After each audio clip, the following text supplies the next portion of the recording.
Halo Shalom saudara. Pernahkah saudara merasa seperti ini? Waktu kita mulai sungguh-sungguh mencari Tuhan, kita berdoa lebih rajin, kita baca Alkitab lebih disiplin, tapi justru hidup terasa makin sulit. Yang kita harapkan mukjizat, yang datang justru masalah baru. Seperti misalnya waktu kita sudah memutuskan ikut Tuhan, tapi ternyata pekerjaan malah jadi kacau. Hubungan jadi retak, harapan jadi mengecewakan. Lalu kita mungkin mulai bertanya, Tuhan, bukankah Engkau janji menyelamatkan?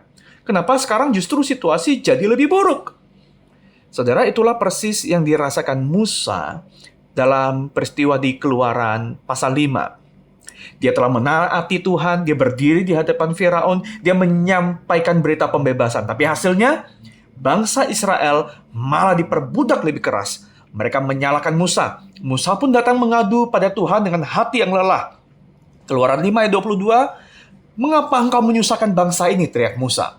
Lalu Tuhan menjawab dengan satu kalimat penuh kuasa kepada Musa. "Sekarang engkau akan melihat apa yang akan kulakukan kepada Firaun." Saudara, terkadang ya dalam rencana Tuhan ya, keadaan akan terlihat semakin buruk sebelum Tuhan menyatakan kuasanya. Mengapa? Karena pertama, Dia sedang mempersiapkan kita sebenarnya untuk mengenal Dia bukan hanya sebagai Tuhan yang sekedar ada, tapi Dia adalah Tuhan yang melepaskan, yang membebaskan. Juga Dia bukan sebagai hanya Allah nenek moyang, turun-temurun. Barangkali iman Kristen adalah iman yang saudara terima dari orang tua atau dari keluarga. Tapi Tuhan ingin kita mengenal Dia sebagai Allah yang hidup dan bekerja bahkan di tengah penderitaan kita. Saudara, Allah tidak hanya akan membawa Israel keluar dari Mesir, Dia juga akan menghancurkan Firaun. Dan Dia membuktikan bahwa tidak ada kuasa yang bisa menahan tangannya. Tapi sebelum kemenangan itu datang, Tuhan izinkan pergumulan menjadi semakin intens. Supaya orang Israel tahu bahwa keselamatan itu bukan karena kekuatan mereka, tapi semata-mata karena kasih karunia-Nya. Saudara, janji dalam Keluaran 6 itu adalah bayangan dari janji yang jauh lebih besar buat kita. Bahwa Allah bukan hanya melepaskan orang Israel dan kita dari Mesir, tanda kutip, secara jasmani.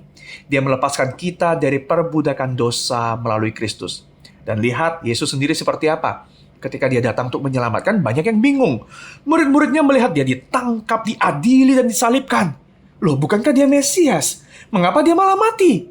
Persis bukan? Seperti di zaman Musa, keselamatan sejati, saudara, sering datang dengan cara yang tak kita mengerti. Salib itu tampak seperti kegagalan, tapi justru itulah puncak kemenangan Allah atas dosa dan maut. Tuhan berkata, "Sekarang engkau akan melihat." Dan di kubur yang kosong, saudara, kita sungguh-sungguh melihat kuasa Yesus dinyatakan. Saudara, ketaatan itu bukan jaminan langsung datangnya kelegaan. Tapi itu adalah pintu masuk bagi karya Tuhan yang lebih besar. Tuhan seringkali membawa kita melalui kegelapan bukan karena Dia jauh, tapi karena Ia sedang membuka jalan bagi terangnya supaya menyala penuh di hidup kita.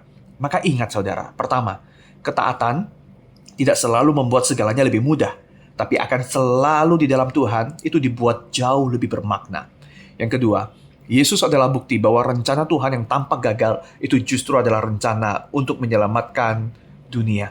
Mari kita renungkan, apakah kita sedang mengalami ketaatan yang hasilnya itu terasa mengecewakan? Saudara, ingat salib Yesus ya. Bagaimana janji Yesus ini dan apa yang sudah dikerjakan di atas kayu salib bisa menolong kita tetap berpegang dalam iman ketika keadaan makin gelap. Saudara, mari kita berdoa, Tuhan, aku tidak mengerti jalan-Mu, tapi aku menaati-Mu, bukan agar hidupku jadi lebih mudah, tapi aku mau belajar bahwa aku percaya bahwa Tuhan tidak pernah gagal.